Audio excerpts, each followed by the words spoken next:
En este video voy a hablar sobre el módulo virtual de Lefschetz y su relación en el estudio de los puntos fijos y la conjetura de Quine.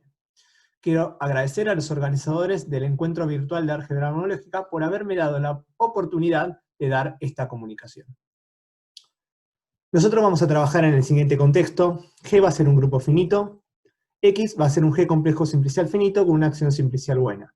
Esto quiere decir que si tenemos un elemento de G que fija un simplex sigma de X, entonces G fija a cada uno de los vértices de sigma. Además, vamos a requerir que X satisfaga cierta condición homotópica, y vamos a anotar por X a la G al subcomplejo de puntos fijos. Nosotros vamos a estar interesados en estudiar las siguientes preguntas. ¿Cuál es el tipo homotópico del subcomplejo de puntos fijos a partir de que conocemos el tipo homotópico de X? Y si podemos asegurar que este subcomplejo es no vacío. Entonces las condiciones sobre el tipo homotópico de X las imponemos para restringir un poco la gran generalidad que tienen estas preguntas. Entonces recordemos ahora la jerarquía sobre las condiciones que se relacionan con la contractibilidad.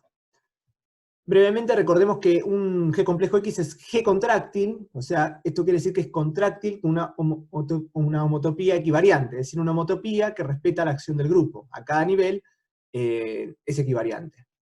Esto implica en particular que X es contráctil como espacio topológico, lo cual implica que sea Z cíclico, esto implica que sea cíclico sobre un cuerpo, esto implica que su módulo de Lefschetz sobre tal cuerpo es cero, que lo vamos a definir más adelante, y esto implica que su característica de Euler sea cero.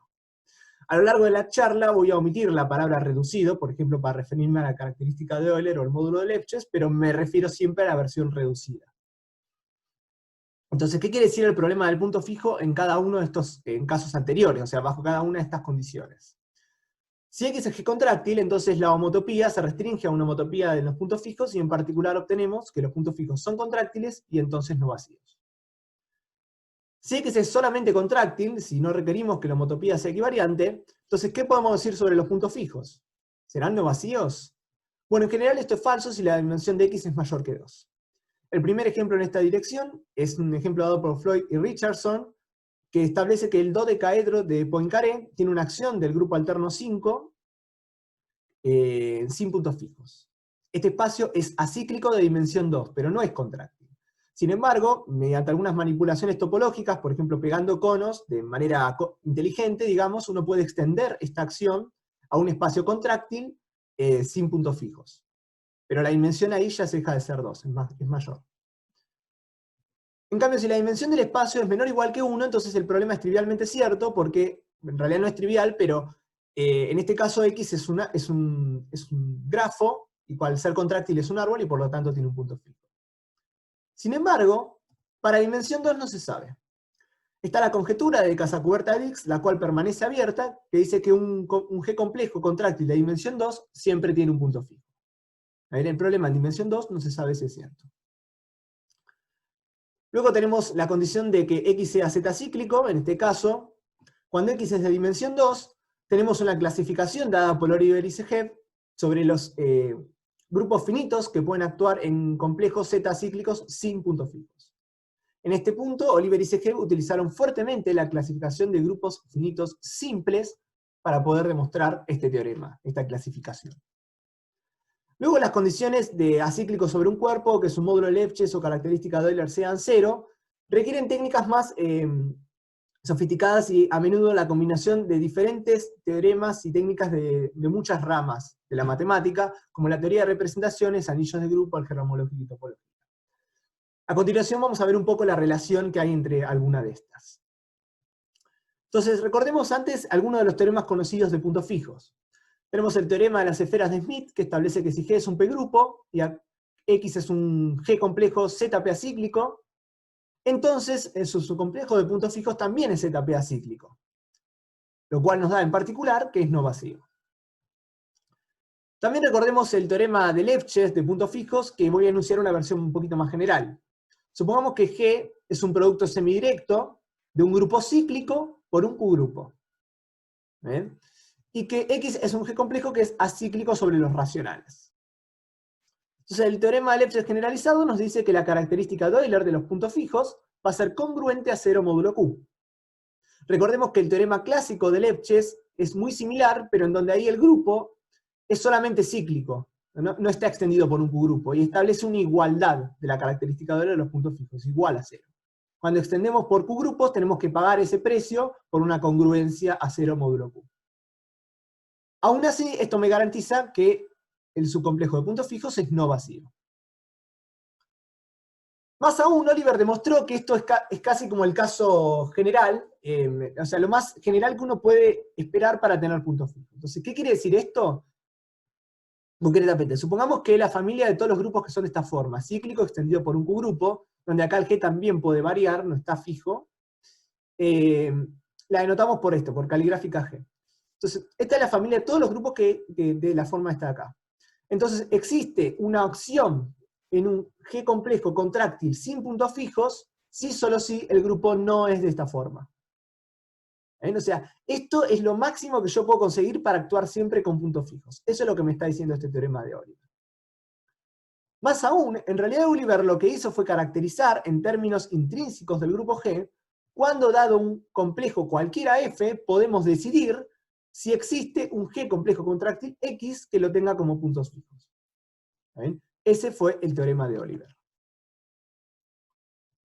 Bien, entonces, cuando Oliver trabajó con estos objetos, se dio cuenta de que había mucha información codificada en determinados anillos de grupos, que es lo que voy a definir ahora, voy a recordar. Entonces, recordemos que el anillo de representaciones de G sobre Q es el subconjunto que se puede tomar como las clases de equivalencia de Q de G módulo sobre Q y tomarles luego las sumas formales de esto. En donde vamos a realizar las siguientes identificaciones. Cada vez que tenemos una asociación exacta de esta forma, identificamos al término del medio con la suma de las puntas. O sea que todas las asociaciones exactas se parten. Esto se puede definir en anillos más generales, pidiendo solamente, realizando esta identificación solamente las asociaciones exactas cortas que se partan. En este caso, como estamos sobre Q, esto vale siempre. También tenemos lo que se denomina el álgebra de Burnside, que es similar, pero está definido en base a los G conjuntos. Ahí vamos a tomar el generado por los G conjuntos, por las clases de los G conjuntos, en donde identificamos dos clases, si solo si sus representantes son equivalentes como G-sets, o sea que hay una biyección entre ellos que preserva la acción del grupo. Estos conjuntos que definimos así tienen una estructura de anillo. El anillo de representaciones tiene a la suma dada por la suma directa y el producto es el producto tensorial sobre los racionales, mientras que para el álgebra de Burnside la suma corresponde a la unión disjunta de los G conjuntos y el producto al producto cartesiano. También tenemos una relación entre dos anillos, tenemos un morfismo de anillos que va del álgebra de Burnside al anillo de representaciones, que envía un G conjunto S al espacio vectorial libre con base S, en donde claramente tenemos una acción inducida y lo transforma en Q de G módulo. El núcleo de este morfismo es en general muy grande y es muy importante en el estudio de estos anillos, y fue caracterizado por primera vez por Burnside, y luego por Thevenas, Dressel y Oliver en diferentes contextos. Bien, a partir de ahora de estos anillos, lo que vamos a hacer es, dado un G complejo X, vamos a definir ciertos invariantes, ciertos elementos que pertenezcan a estos anillos. Entonces, supongamos que tenemos un G complejo finito X, y denotemos de esta manera C momio estrella X al complejo de cadenas aumentados de X sobre Q, que es un Q de G módulo graduado. Recordemos que este complejo de cadenas tiene en grado n al Q espacio vectorial libre generado por los n símplices de X, donde en dimensión -1 consideramos, por ejemplo, al simplex vacío. Por eso le decimos que es el complejo de cadenas aumentado. En el grado -1 tenemos a Q, digamos, que corresponde al generado por el simplex vacío. Bien, entonces en el anillo de representaciones vamos a definir el siguiente invariante que se denomina módulo reducido del Lefschetz de X. Lo definimos como la suma alternada de estos módulos, que dijimos que eran Q de G módulos. Y esto se puede demostrar que en realidad es lo mismo que la suma alternada de los grupos de homología reducidos. Y la demostración de esto es muy similar a cuando uno realiza la demostración de por qué la característica de Euler la puede escribir como la suma alternada de las dimensiones del complejo de cadena, como también la suma alternada de las dimensiones de las homologías. ¿Ven? La demostración es muy similar y la conexión, esto es como un poquito la generalización de esa conexión, digamos.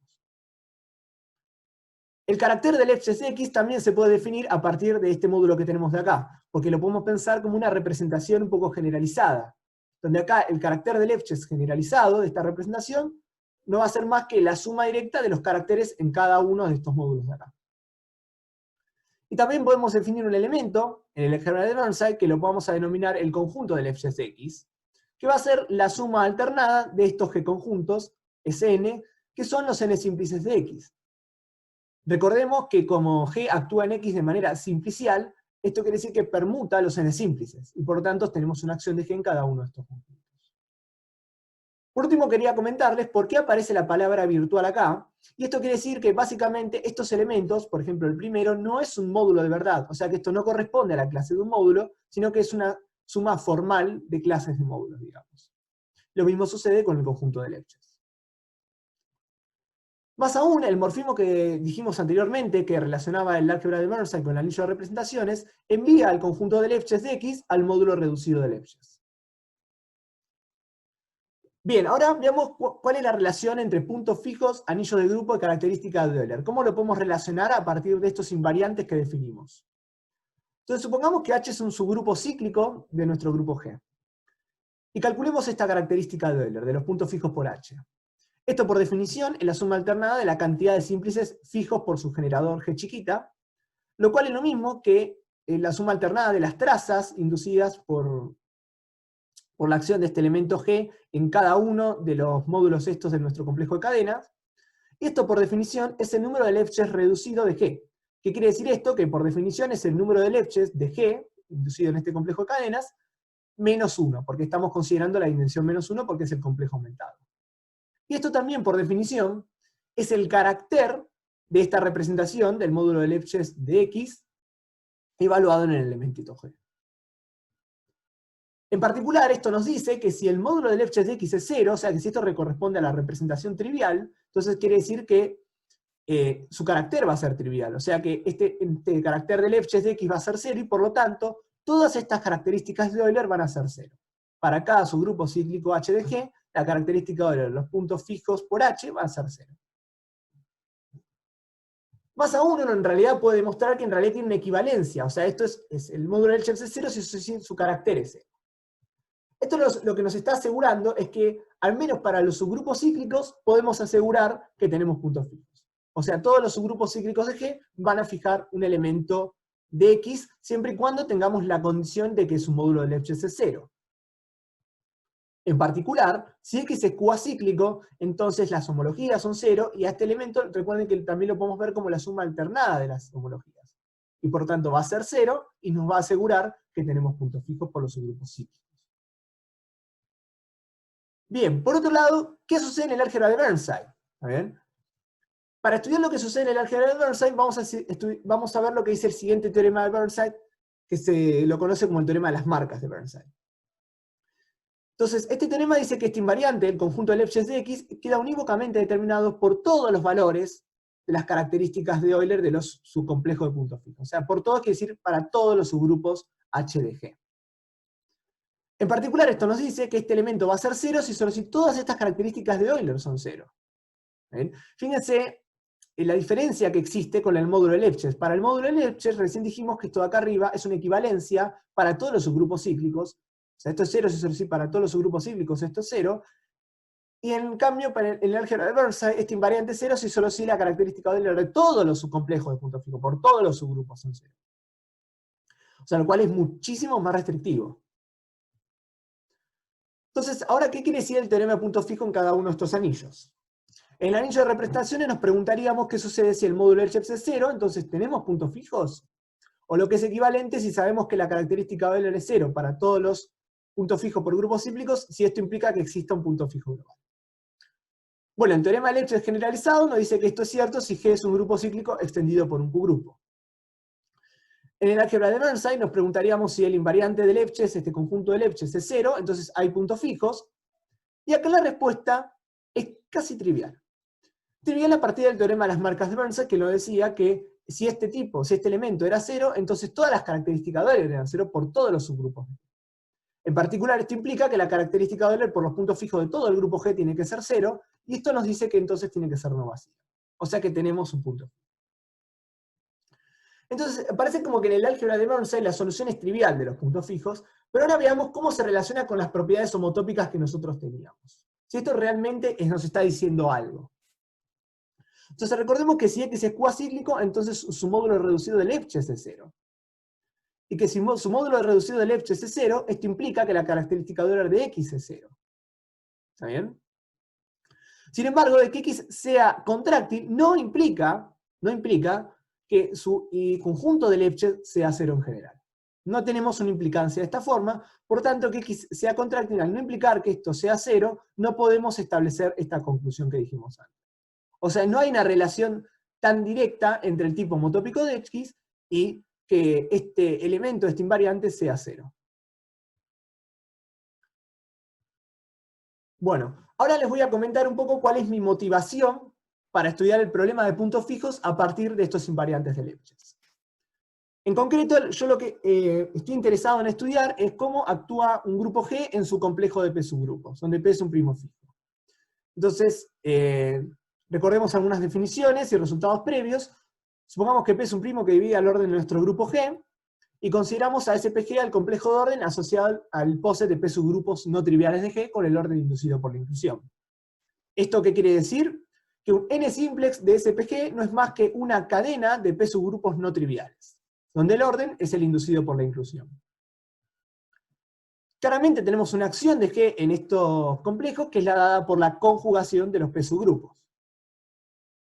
Entonces, ¿por qué queremos estudiar estos complejos y su tipo homotópico? Bueno, el estudio de estos complejos se remonta al estudio de cohomología equivariante módulo P en G espacios. O sea, hay una relación muy fuerte entre lo que es la cohomología módulo P y la cohomología de estos complejos de P subgrupos. En particular, esto nos habla sobre la cohomología del grupo G en módulo P. De hecho, esto nos da la cohomología del grupo G módulo P en algún sentido. Y además porque nos interesa caracterizar, de manera topológica o geométrica, ciertas propiedades algebraicas locales de G. O sea, uno va a poder establecer cuál es la relación entre cierta propiedad algebraica local de G y cierta propiedad topológica de estos complejos. Como vamos a ver a continuación con su tipo homotópico. Entonces, en esta dirección, los primeros trabajos en complejos de P subgrupos son de Kenneth Brown y Daniel Quillen en la década del 70, en relación con algunos de los problemas que planteé anteriormente. Quillen demostró que tenemos las siguientes equivalencias. G contiene un P subgrupo normal no trivial, o sea, hay un P subgrupo no trivial que queda fijo por la acción de conjugación, si solo si tenemos un punto fijo en este complejo. Esto creo que es claro. La parte menos clara en esta equivalencia es que esto implica, y de hecho es equivalente, a que todos los subcomplejos de puntos fijos sean contráctiles. O sea, Quillen, la parte más fuerte de este teorema dice que 2 es equivalente a 3, es que si tener un punto fijo es equivalente a que todos los subcomplejos de puntos fijos sean contráctiles. Y esto es equivalente, por el teorema de Whitehead equivariante, a que este complejo sea G contráctil, o sea, contráctil por una homotopía equivariante. Esto en particular lo que nos está diciendo es que si tenemos un punto fijo, entonces nuestro espacio es contráctil. Fíjense que esto va un poco al revés de como nosotros estábamos planteando el problema. El problema nuestro era al revés. Si teníamos una condición homotópica, queríamos establecer si teníamos puntos fijos. Bueno, acá tenemos la recíproca a eso, digamos. Si tenemos puntos fijos, entonces es contráctil. Eso es lo que demostró Quillen. Entonces Quillen aseguró de que había evidencia suficiente para suponer de que valía la vuelta. O sea, lo que nosotros vinimos diciendo en las diapositivas anteriores. Esto es, si SPG es contráctil, entonces tenemos un punto fijo. Esta es la conjetura de Quillen. La conjetura original de Quillen, y es por eso que le puse una O acá adelante, OQC, de original Quillen Conjecture. Bien, entonces la conjetura de Quillen actualmente permanece abierta.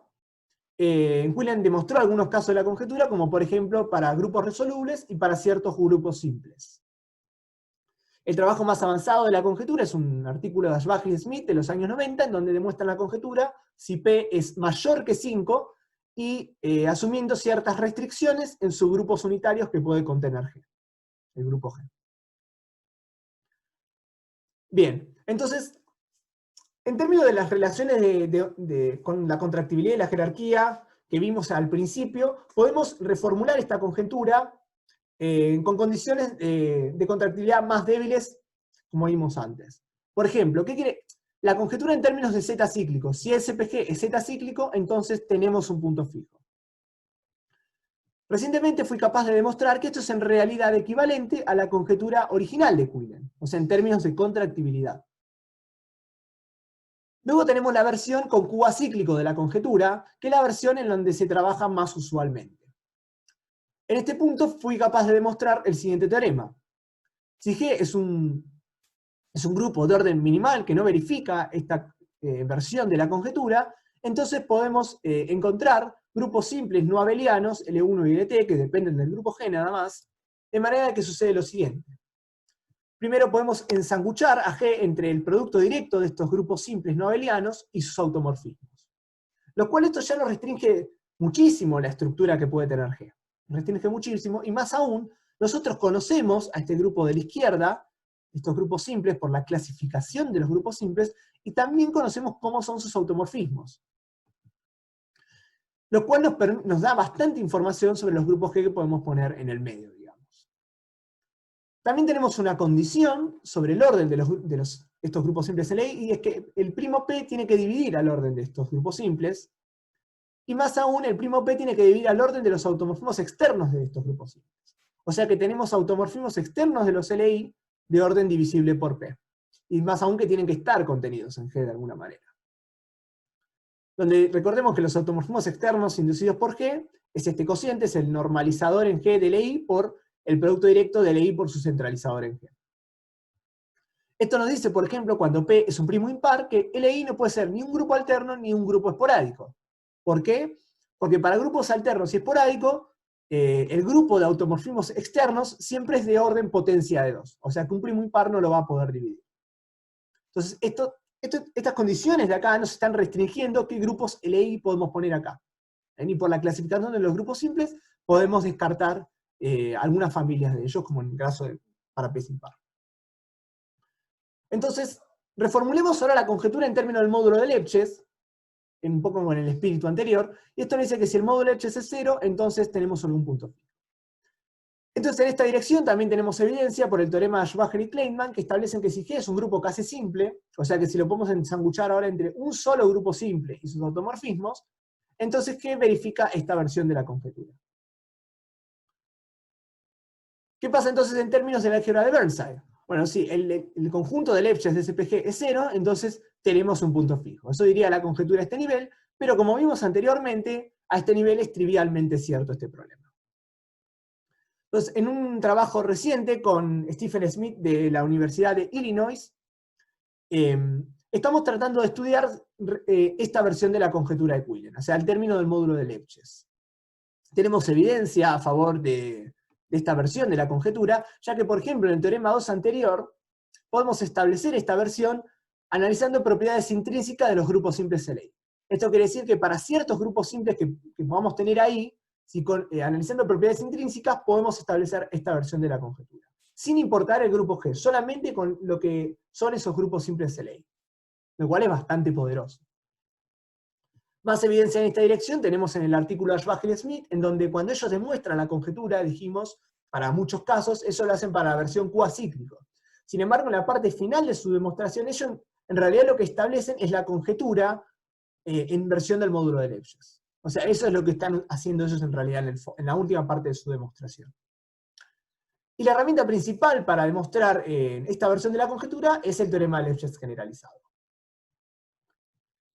Bueno, estas son algunas de las referencias de las que estuve comentando a lo largo de esta charla, el artículo de Schwager y Kleinman, en el caso casi simple, el de Schwager y Smith sobre la conjetura de Quillen, el artículo de Oliver, que habla sobre el teorema de puntos fijos que comenté al comienzo, un artículo mío en donde se incluyen algunos de los resultados que nombré anteriormente, que subí recientemente a Archive, y el artículo original de Quillen sobre la conjetura y las equivalencias que di anteriormente. Eso es todo, muchísimas gracias.